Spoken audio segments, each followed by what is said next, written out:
London থেকে একজন বাংলাদেশে এসে ছাত্রদল যুবদলের সন্ত্রাসী বাহিনীকে উস্কে দিয়ে বললেন, আমি হলাম বাংলাদেশের এই গণ অভ্যুত্থানের মাস্টার মাইন্ড। ফলত আমরা সেইকালীন যারা ভারত বন্ধু শেখ মুজিবুর রহমান এবং 24-এর গণ অভ্যুত্থানের সময় তারেক রহমানের লন্ডন থেকে ফেরত এসে মানুষের উপরে ছাত্রদল যুবদলের সন্ত্রাস চালিয়ে দেওয়াকে ওই রক্ষী বাহিনী, ওই শেখ মুজিব এবং বর্তমান তারেক রহমানের কোনো আমরা পার্থক্য দেখতে পাচ্ছি না। যদি আমরা পার্থক্য দেখতে না পাই তাহলে আমাদের ভবিষ্যতের কাজ কি?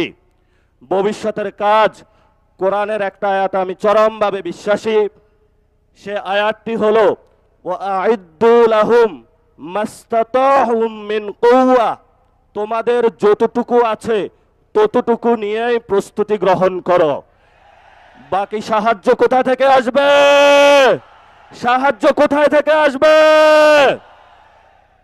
সেই গণ অভ্যুত্থানের দিন, এখন বাজে 12টা, সকালবেলায় বাংলাদেশ পুরো স্তব্ধ, আর্মি সব জায়গায় করিডোর দিয়ে রেখেছিল।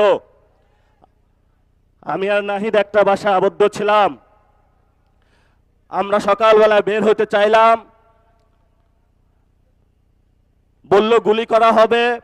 যে বাসায় আবদ্ধ ছিলাম একজন শিক্ষককে নিচে পাঠাইলাম, বললাম স্যার একটু দেখে আসুন নিচের কি অবস্থা।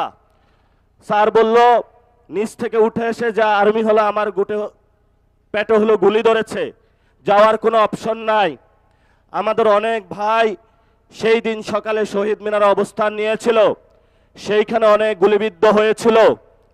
ঠিক এই সময়টাতে বাংলার মানুষ সকল ব্যারিকেড ভঙ্গ করে, যেখানে এসএসএফ কে 5 মিনিট দেওয়া হয়েছিল, শেখ হাসিনাকে 5 মিনিট দেওয়া হয়েছিল, যে হয়তো বাংলাদেশের মধ্যে তুমি 5 মিনিটের মধ্যে তোমার এখানে জীবন দিবা অথবা ভারতে পালাবা। সেই সময় আপনারা পুরো বাংলাদেশ ঐক্যবদ্ধভাবে পুরো বাংলার রাজপথে নেমে এসেছিলেন। সেই সময়কালীন 5 তারিখে তারেক রহমান বাংলাদেশে ছিল না। বাংলাদেশে ছিল আমার কৃষক, বাংলাদেশে ছিল মজুর, বাংলাদেশে ছিল রিক্সা চালক, বাংলাদেশে ছিল সবজি বিক্রেতা, বাংলাদেশে ছিল গৃহিণী, বাংলাদেশে ছিল আলেম, বাংলাদেশে ছিল ছাত্র। তারেক রহমানের কোন ছায়া আমরা সেদিন রাজপথে দেখি না। নতুন করে বাংলাদেশে এসেছে, হালগতি বুঝার আগেই সব সিদ্ধান্ত নেওয়ার শুরু করেছে।